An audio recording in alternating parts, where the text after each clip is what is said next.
Acres of Diamonds by Russell H. Conwell, Part 4. True greatness is often unrecognized, that is sure. You do not know anything about the greatest men and women. I went out to write the life of General Garfield, and a neighbor, knowing I was in a hurry, and as there was a great crowd around the front door, took me around to General Garfield's back door and shouted, "Jim, Jim!" And very soon Jim came to the door and let me in, and I wrote the biography of one of the grandest men of the nation. And yet he was just the same old Jim to his neighbor. If you know a great man in Philadelphia and you should meet him tomorrow, you would say, "How are you, Sam?" or "Good morning, Jim." Of course you would. That is just what you would do. One of my soldiers in the Civil War had been sentenced to death, and I went up to the White House in Washington, sent there for the first time in my life to see the president. I went into the waiting room and sat down with a lot of others on the benches, and the secretary asked one after another to tell him what they wanted. After the secretary had been through the line, he went in and then came back to the door and motioned for me. I went up to that anteroom, and the secretary said, "That is the president's door right over there. Just rap on it and go right in." I never was so taken aback, friends, in all my life, never. The secretary himself made it worse for me because he had told me how to go in and then went out the other door on the left and shut that. And there I was in the hallway by myself before the President of the United States of America's door. I'd been on fields of battle where the shells did sometimes shriek and the bullets did sometimes hit me, but I always wanted to run. I have no sympathy with the old man who says I would just as soon march up to the cannon's mouth as eat my dinner. And I have no faith in a man who doesn't know enough to be afraid when he's being shot at. I never was so afraid when the shells came around us at Antietam as I was when I went into that room that day. But I finally mustered the courage, I don't know how I ever did, and at arm's length tapped on the door. The man inside did not help me at all, but yelled out, "Come in and sit down." Well, I went in and sat down on the edge of a chair and wished I were in Europe, and the man at the table did not look up. He was one of the world's greatest men and was made great by one single rule. Oh, that all the young people of Philadelphia were before me now, and I could say just this one thing, and that they would remember it. I would give a lifetime for the effect it would have on our city and on civilization. Abraham Lincoln's principle for greatness can be adopted by nearly all. This was his rule. Whatsoever he had to do at all, he put his whole mind into it and held it all there until that was all done. That makes men great almost anywhere. He stuck to those papers at the table and did not look up at me, and I sat there trembling. Finally, when he had put the string around his papers, he pushed them over to one side and looked over to me, and a smile came over his worn face, and he said, "I'm a very busy man and have only a few minutes to spare. Now tell me in the fewest words what it is you want." I began to tell him and mentioned the case, and he said, "I have heard all about it, and you do not need to say any more. Mr. Stanton was talking to me only a few days ago about that. You can go to the hotel and rest assured that the president never did sign an order to shoot a boy under 20 years of age, and never will. You can say that to his mother anyhow." And then he said to me, "How's it going in the field?" I said, "We sometimes get discouraged," and he said, "It is all right. We're getting very near the light. No man ought to wish to be president of the United States, and I will be glad when I get through. Then Tad and I are going out to Springfield, Illinois. I have bought a farm out there, and I don't care if I again earn only 25 cents a day. Tad has a mule team, and we're going to plant onions. Then he asked me, "Were you brought up on a farm?" I said, "Yes, in the Berkshire Hills of Massachusetts." He then threw his leg over the corner of the big chair and said, "I have heard many a time, ever since I was young, that up there in those hills you have to sharpen the noses of the sheep in order to get down to the grass between the rocks." He was so familiar, so everyday, so farmer-like, that I felt right at home with him at once. He then took hold of another roll of paper and looked up at me and said, "Good morning." I took the hint then and got up and went out. After I'd gotten out, I could not realize I had seen the President of the United States at all. But a few days later, when still in the city, I saw the crowd pass through the East Room by the coffin of Abraham Lincoln. And when I looked at the upturned face of the murdered president, I felt then that the man I had seen such a short time before, who, so simple a man, so plain a man, was one of the greatest men that God ever raised up to lead a nation on to ultimate liberty. Yet he was only old Abe to his neighbors. When they had the second funeral, I was invited, among others, and went out to see that same coffin put back in the tomb at Springfield. Around the tomb stood Lincoln's old neighbors, to whom he was just old Abe. Of course, that was all they would say. Did you ever see a man who struts around altogether too large to notice an ordinary working mechanic? Do you think he is great? He's nothing but a puffed-up balloon held down by his big feet. There is no greatness there. Who are the great men and women? My attention was called the other day to the history of a very little thing that made the fortune of a very poor man. It was an awful thing, and yet because of that experience, he, not a great inventor or genius, invented the pin that is now called the safety pin, and out of that safety pin made the fortune of one of the great aristocratic families of this nation. A poor man in Massachusetts who had worked in the nail works was injured at 38, and he could earn but little money. He was employed in the office to rub out the marks on the bills made by pencil memorandums, and he used a rubber until his hand grew tired. He then tied a piece of rubber on the end of a stick and worked it like a plane. His little girl came and said, "Why, you have a patent, haven't you?"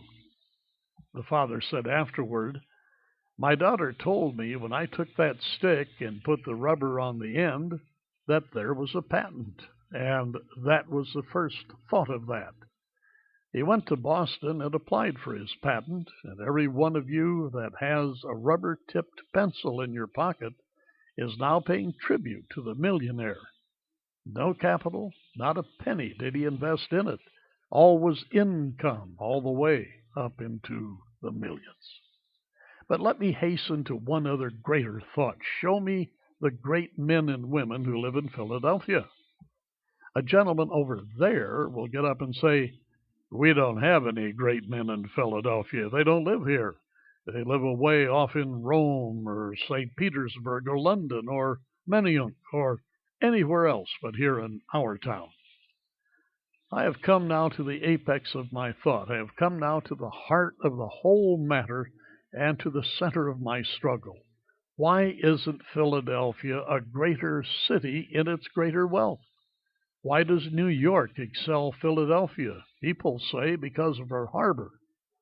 Why do many other cities of the United States get ahead of Philadelphia now? There's only one answer, and that is because our own people talk down their own city.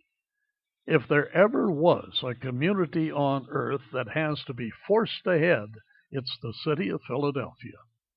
If we were to have a boulevard, talk it down. If we are going to have better schools, talk them down. If you wish to have wise legislation, talk it down. talk all the proposed improvements down. That is the only great wrong that I can lay at the feet of the magnificent Philadelphia that has been so universally kind to me. I say it's time we turn around in our city and begin to talk up the things that are in our city and begin to set them before the world as the people of Chicago, New York, St. Louis, and San Francisco do.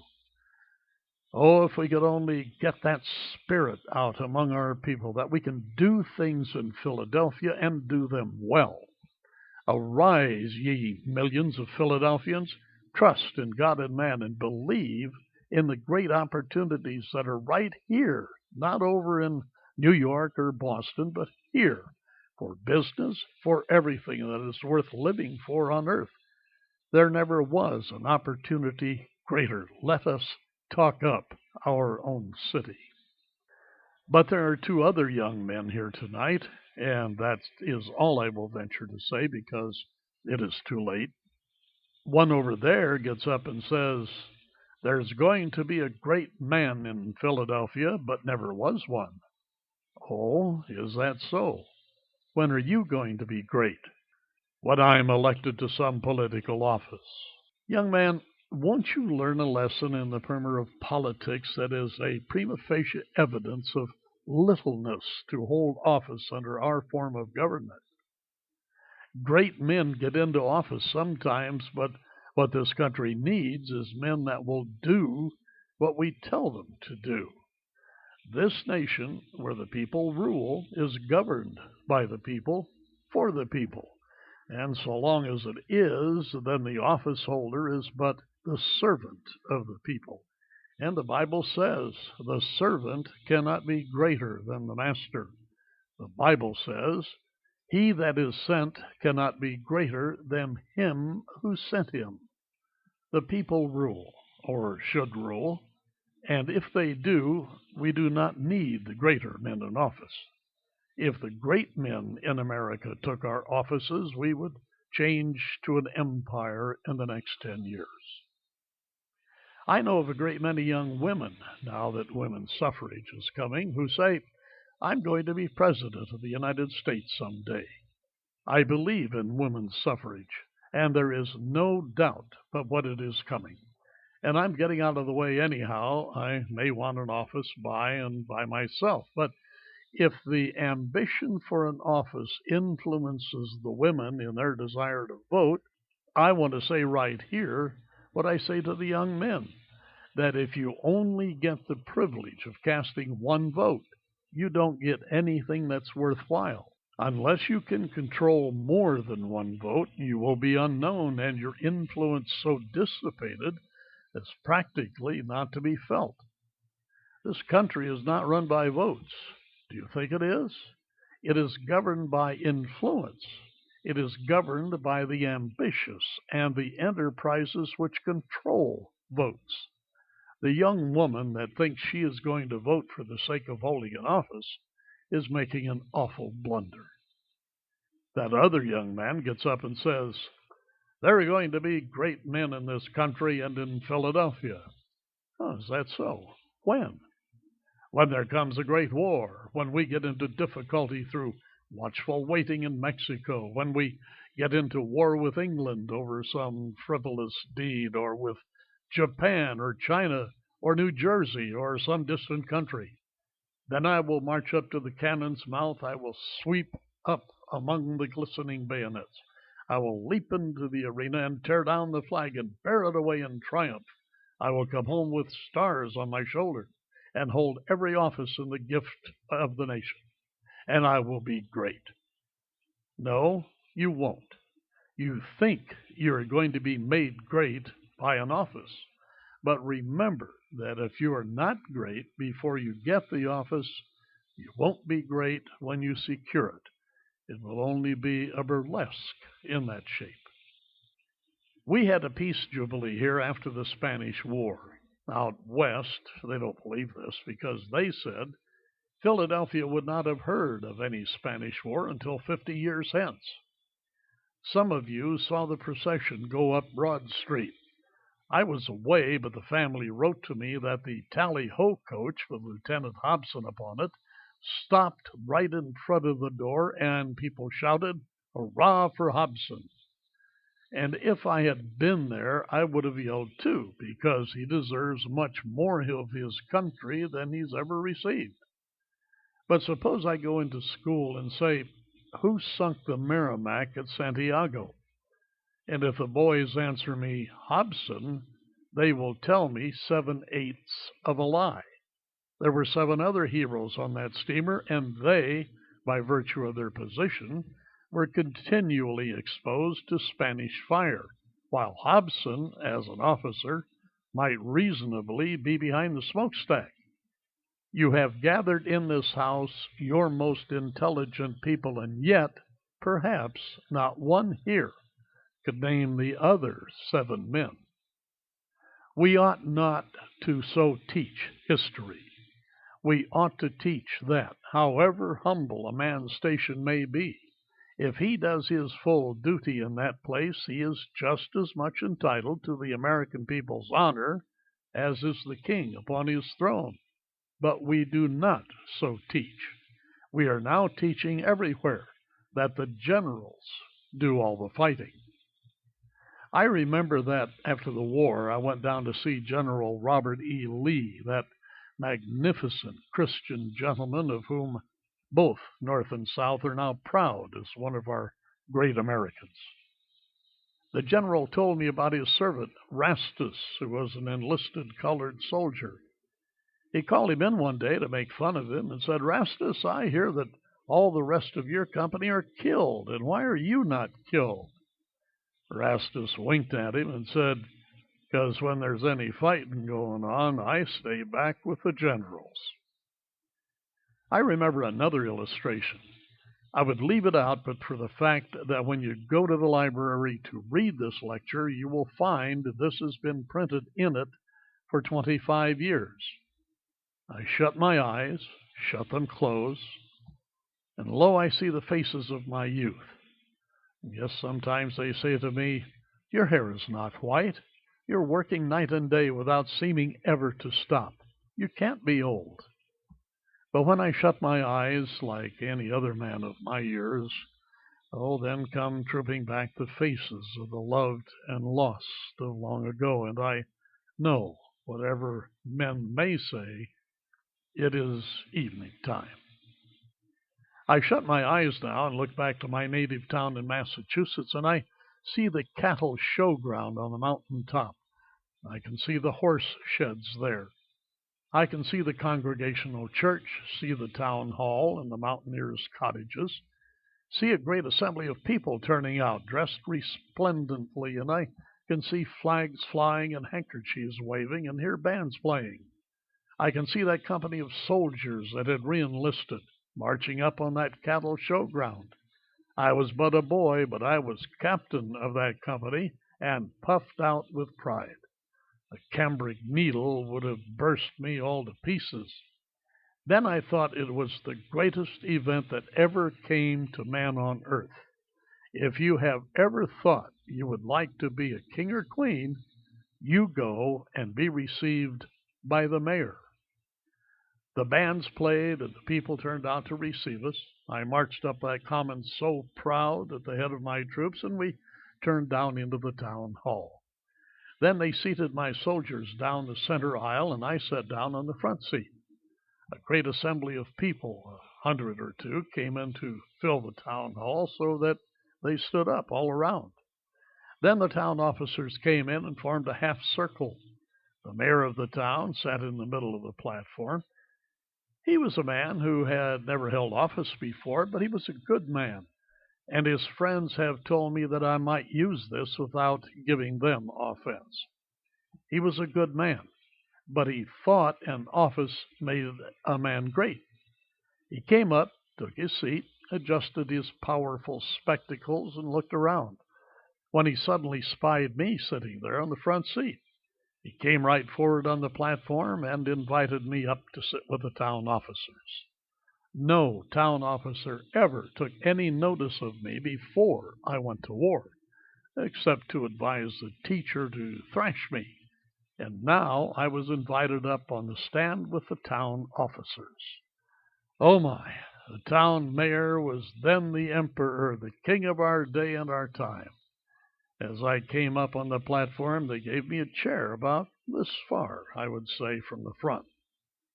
When I had got seated, the chairman of the selectmen rose and came forward to the table, and we all supposed he would introduce the congregational minister, who was the only orator in town, and that he would give the oration to the returning soldiers.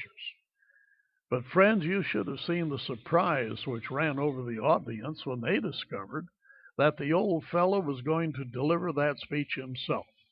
He had never made a speech in his life, but he fell into the same error that hundreds of other men have fallen into. It seems so strange that a man won't learn he must speak his piece as a boy if he intends to be an orator when he is grown. But he seems to think all he has to do is hold an office to be a great orator. So he came up to the front and brought with him a speech which he had learned by heart, walking up and down the pasture where he had frightened the cattle. He brought the manuscript with him, spread it out on the table so as to be sure he might see it. He adjusted his spectacles and leaned over it for a moment and marched back on the platform, and then came forward like this, tramp, tramp, tramp.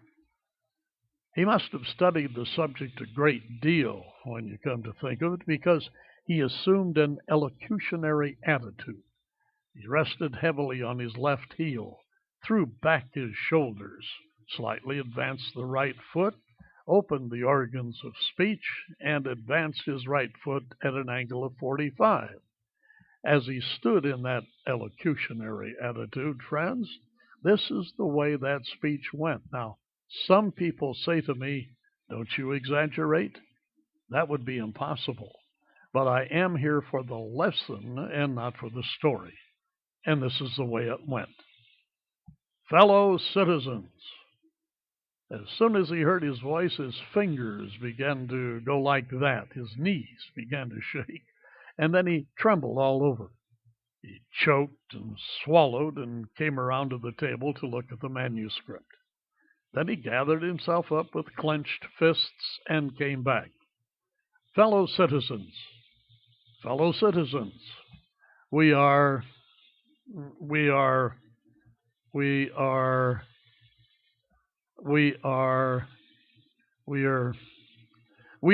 happy. We are very happy. We are very happy. We are very happy to welcome back to their native town these soldiers who have fought and bled and come back again to their native town. We are especially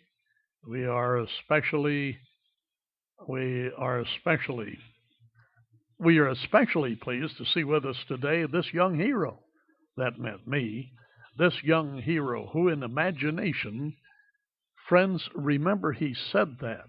If he had not said in imagination, I would not be egotistic enough to refer to it at all. This young hero who in imagination we have seen leading his troops onto the deadly breach. We have seen his shining sword flashing in the sunlight as he shouted to his troops, "Come on."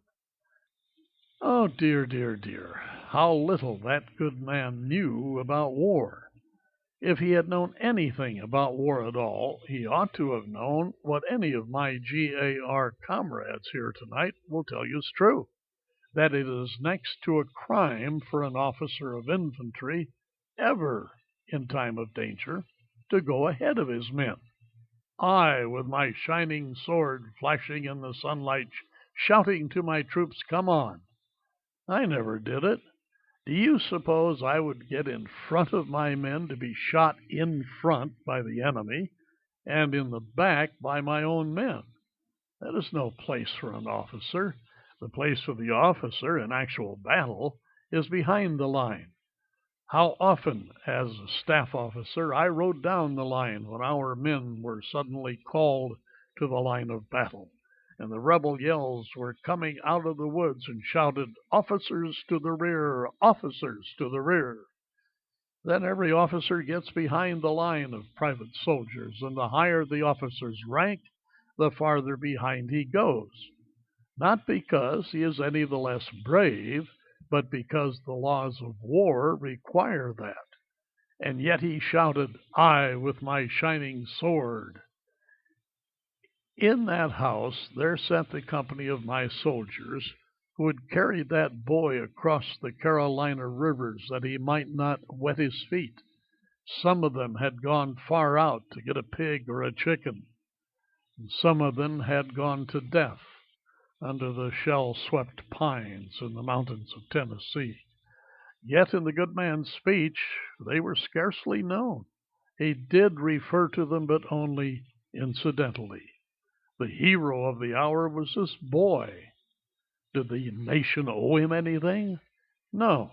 Nothing then, nothing now. Why was he the hero? Simply because that man fell into the same human error, that this boy was great because he was an officer, and these were only private soldiers. Oh, I learned the lesson then that I will never forget so long as the tongue of the bell of time continues to swing for me. Greatness consists not in the holding of some future office, but really consists in doing great deeds with little means and the accomplishment of vast purposes from the private ranks of life.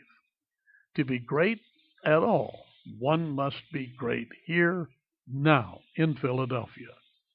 He who can give to this city better streets and better sidewalks, better schools and more colleges, more happiness and more civilization, more of God, he will be great anywhere. Let every man or woman here, if you never hear me again, remember this, that if you wish to be great at all, you must begin where you are and what you are in Philadelphia now.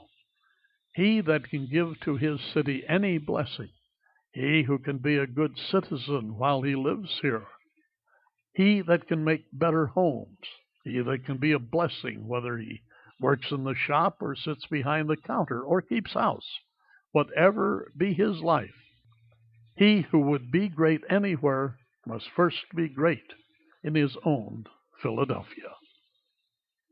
End of part 4.